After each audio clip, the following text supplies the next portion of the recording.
Preparations. There are a few things you need to do before you start making exercises. The very first thing is to create a folder that will hold your exercises, because that will make it much easier when you put it onto the internet later on. And go to the local disk C, where I create a new folder. I call the new folder Exercises 1, and there it is. Should I want to use graphics in my exercises, then it is a good idea to copy the graphics to this area as well, because that will make it easier to make sure that all the files are there when I send them to the internet. You also need to decide if you want a content page that can be used for navigation to other web pages. The typical name for a content page would be index.htm or default.htm.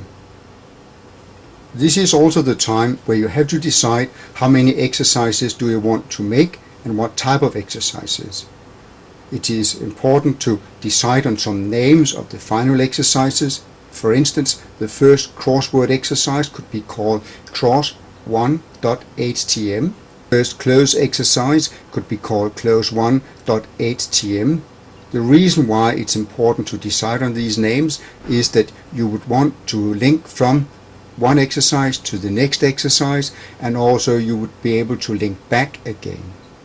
I plan to make 5 HTML pages or web pages for the content folder called Exercises 1. The main page will be a navigation page that will link to the text and exercises. The name of that one will be index.htm. The reason for choosing the name index.htm is that by default most websites will automatically load that page when you go to a folder.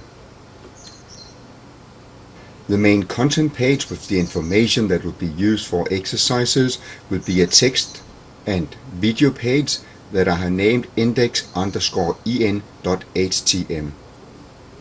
The reason for that name is that it will be a page that will hold video and text, and all the text will word by word be linked to an English online dictionary.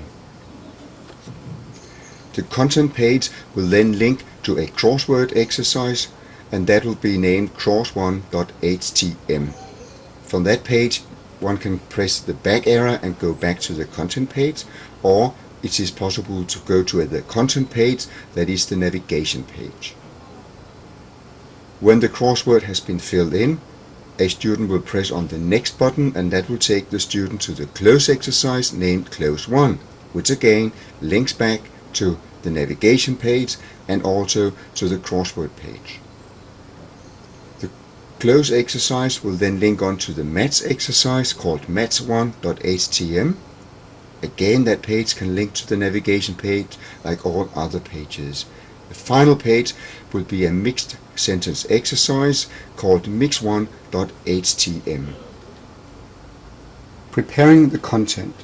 When you have found some text files that you want to use, that could be a web page or a file from a word processor, you need to clean the text for hidden extras. Hidden extras, that's information that is hidden below the words, for instance a link to another web page or information in Word like a bold letter, etc. To remove and clean that text, you need to copy the text to Notepad, and when it is needed in Hot Potatoes, you copy back from Notepad and paste it into Hot Potatoes.